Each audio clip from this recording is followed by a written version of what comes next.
Lebih dari 52, tonton videonya ya.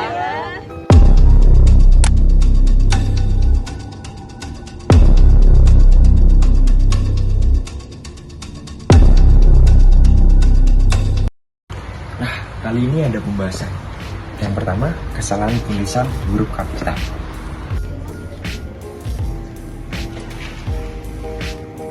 Oke, yang pertama adalah mengenai kesalahan dalam tulisan huruf kapital. Nah, pada beberapa orang masih kurang memahami mengenai kesalahan dalam tulisan huruf kapital, khususnya pada karya tulis ilmiah.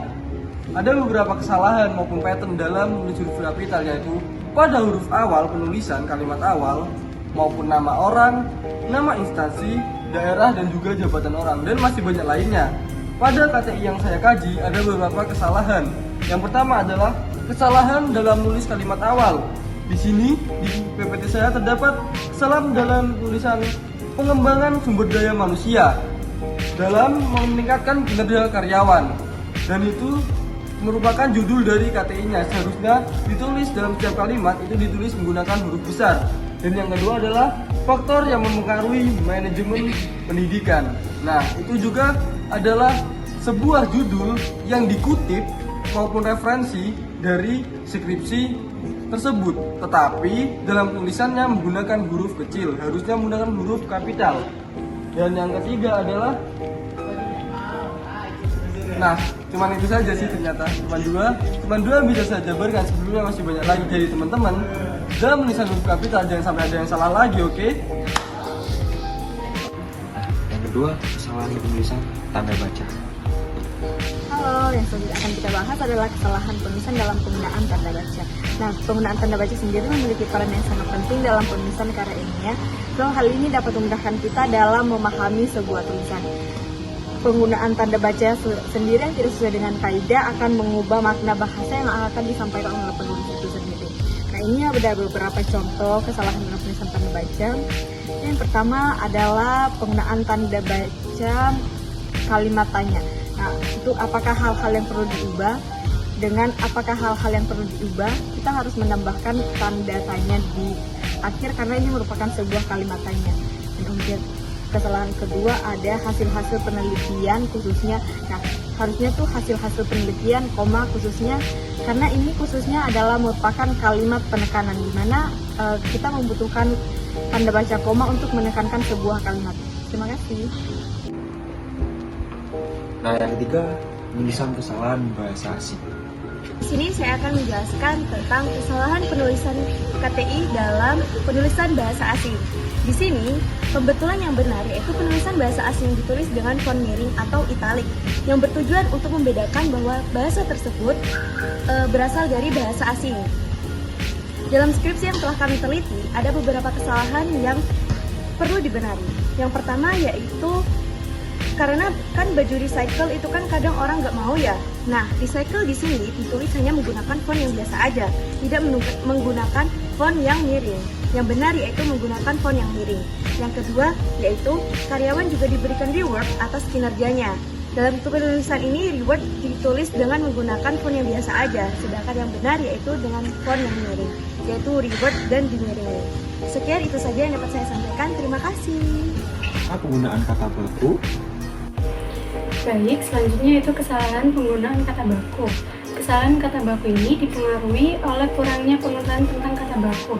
Nah, di sini ada dua contoh kesalahan penulisan kata baku. Yang pertama yaitu kementerian, sedangkan di KBBI penulisan kementerian itu tidak ada. Jadi yang benar menurut KBBI yaitu kementerian menggunakan huruf N. Selanjutnya yaitu penulisan hakikatnya, sedangkan di KBBI penulisan hakikatnya itu tidak ada. Jadi yang benar yaitu hakikatnya menggunakan huruf I. Yang keenam, penggunaan tanda titik. Halo, di sini aku akan membahas tentang kesalahan penggunaan tanda baca titik dalam KTI. Tanda baca titik sangat berperan penting dalam penulisan KTI.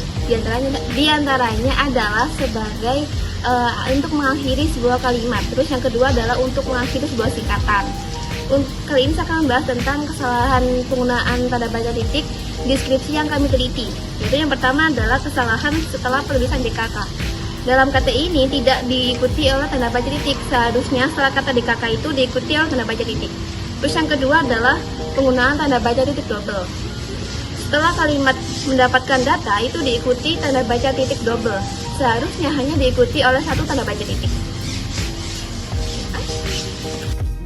Yang ketujuh, kesalahan penulisan spasial.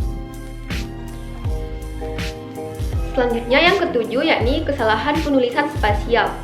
Kesalahan penulisan spasial di sini biasanya karena kurang memahami aturan penulisan yang berlaku. Bisa juga karena ketidaktelitian dalam penyusunan sehingga bisa melewatkan kesalahan-kesalahan kecil.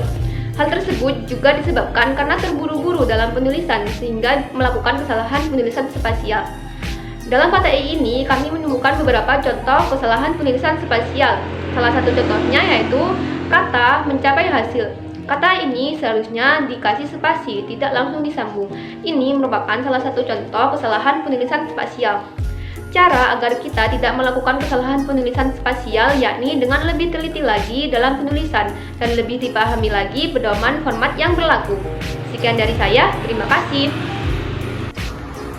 Yang ke-8, penulisan kata imbuhan ke.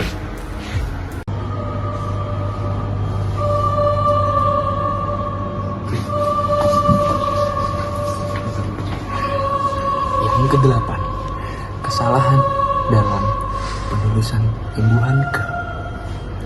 Contohnya ketiga dan keempat. Dalam penulisan imbuhan ke itu diwajibkan untuk disambung. Yang terakhir, penulisan kata imbuhan me. Nah, di bagian ini saya akan menjelaskan tentang penulisan kata imbuhan me.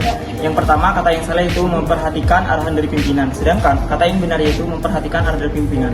Kenapa seperti itu? Karena dalam kata KTSP, kata yang diawali huruf B, F, P, dan V jika bertemu me, maka berubah seperti program, maka menjadi memprogram. Sekian dari saya.